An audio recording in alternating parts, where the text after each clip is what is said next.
Hello there and welcome back to the channel. Thanks again to everyone that has subscribed and share our videos on a regular basis. It really helps with the algorithm and to spread the word. For those of you who don't know me, my name is Paul de Melon, aka Milo. It's a nickname I've been carried along with me for more than 30 years. I was a former member of the South African Police Service and I've got 16 years experience. I was honoured to serve at this unit, and I was honoured to serve with many great policemen at this unit. People I still look up to. I was also a detective and a instructor in firearms and tactical, and I'm also registered ETDC, Educational Training Development Practitioner. So when I'm talking to you and giving you the information, this is from where I'm coming from. Currently, I am a registered technician, and what I do for a living is I install and maintain electric fences, CCTV, alarm system, automations, garage, etc. So this is the field that I'm working in. I've been in this security field for 30 plus years. So just to give you a basic background of where I'm coming from. But this is not about me. This is my little contribution to the think tank so that you understand where I'm coming from. It's not just daydreaming, but this is stuff I've experienced and I've seen. I see how they work. Coming back to 3SA. Now, what we are planning to do at 3SA is to have safe houses all over South Africa. A physical place where you can go to.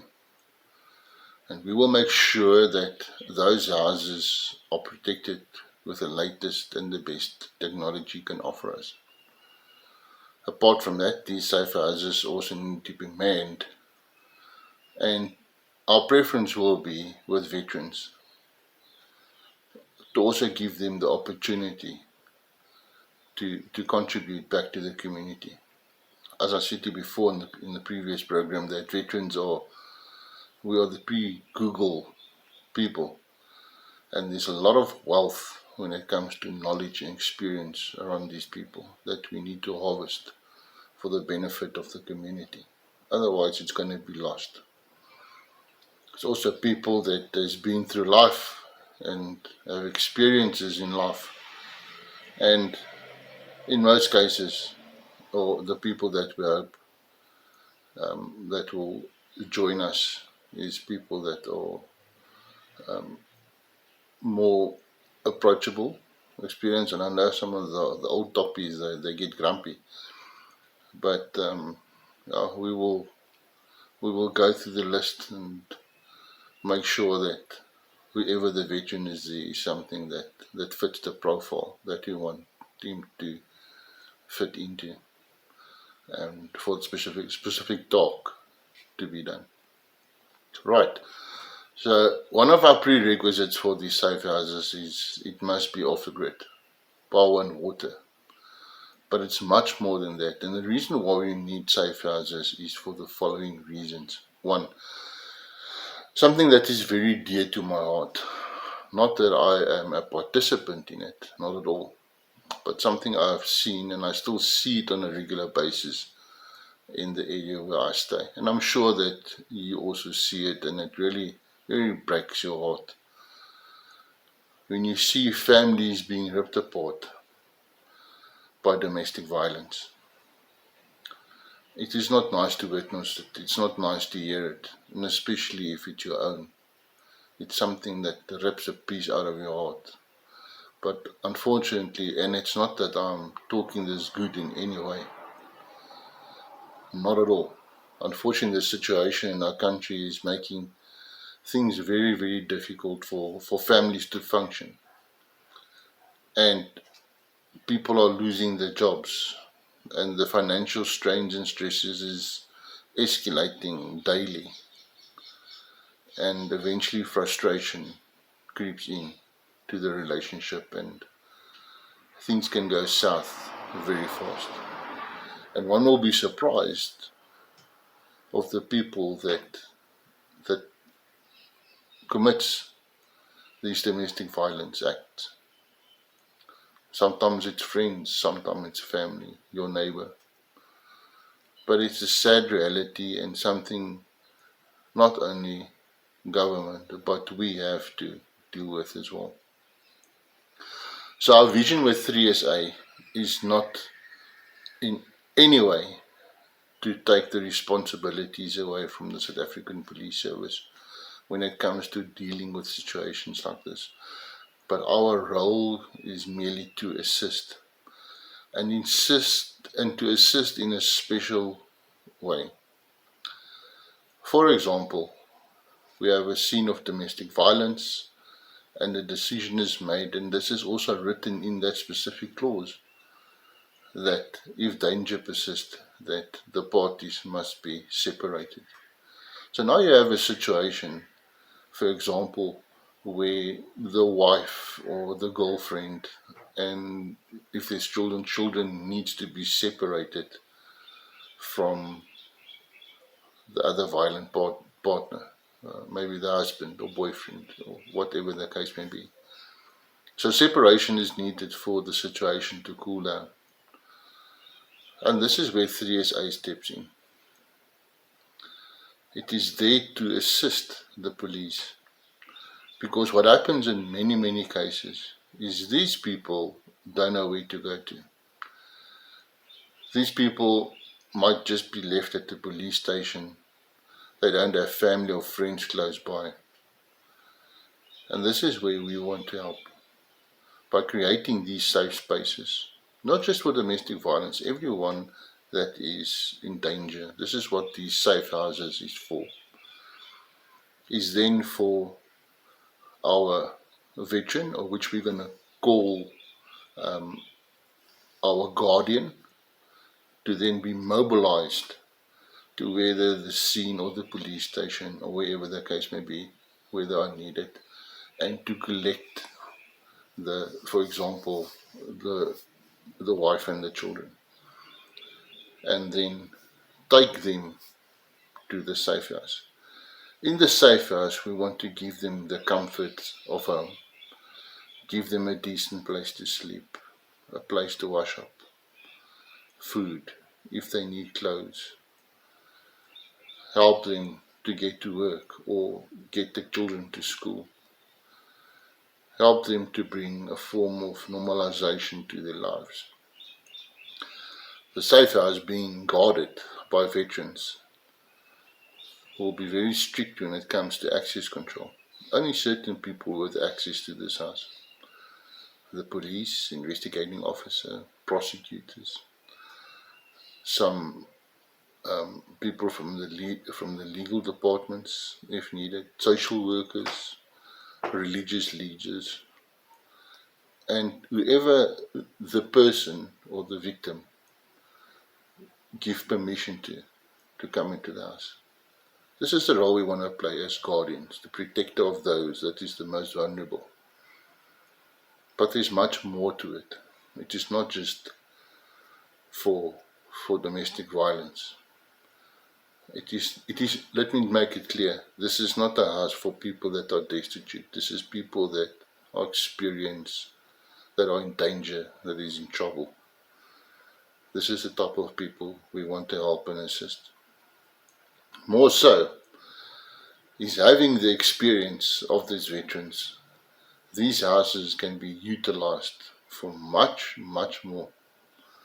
And as I said in the previous programs, there's a lot of critical thinkers, and this is where we want the critical thinkers of that area or district or city to come together and look and formulate plans to improve not only the safety of the area or district, but also to bring people together with the same values. It is not about religion. It is not about politics. It's not about race. It's about people with the same values. Now, for example, if you stay in a town and you can bring people with the same values together, whether they stay in the town or on the farms or on the plots or in the informal settlement, if people with the same values can come together and partake in this project, we can move mountains. We are only restricted by our own thoughts. And once people find each other, once they see results, positive results by working together, things will just become better in our country. Things are deteriorating at a rapid speed. As I said before, it is not my job to criticize or to break down the current government and environment and everything that is going down. We all are very wary of it, and things are not getting easier. But once again, as I said before, we need to stand together. We need to start fighting for each other and stop fighting against each other. In our next video, I'm going to elaborate more when it comes to ideas that was formulated for community structures to start working together. And it might sound to you like a simple idea, but I believe that this idea could be very, very effective. We have projects that we are monitoring, projects that has been running for quite some while, and it is very fruitful. And the results gained from people working together is awesome. It is our character. We cannot go and lie down. We cannot rely on the state to sort this out. We the people, we need to take each other's hands and work together. And we can do it easily. It just takes, as I said to you before, it takes people with the same values, people that want to build their communities instead of breaking it down. People that want to go forward, people that can have the ability to learn from the past, and by working together and now and then looking back at the past, those grim reminders of what not to do. That is what the past is good for. It is lessons learned. And I think we have come a long way to lessons learned.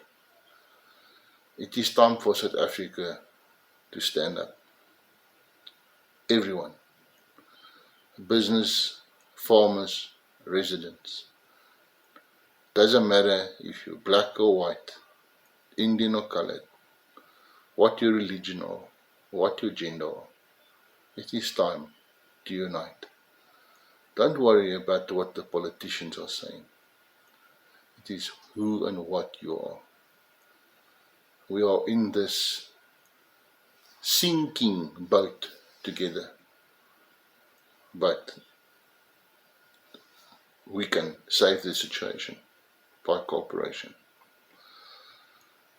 Thank you for the time, and to the next video or next YouTube clip, I'm going to elaborate on a program that I am sure most of you will look at it attentively, and you'll be able to see the value of it. And it's actually a very simple solution.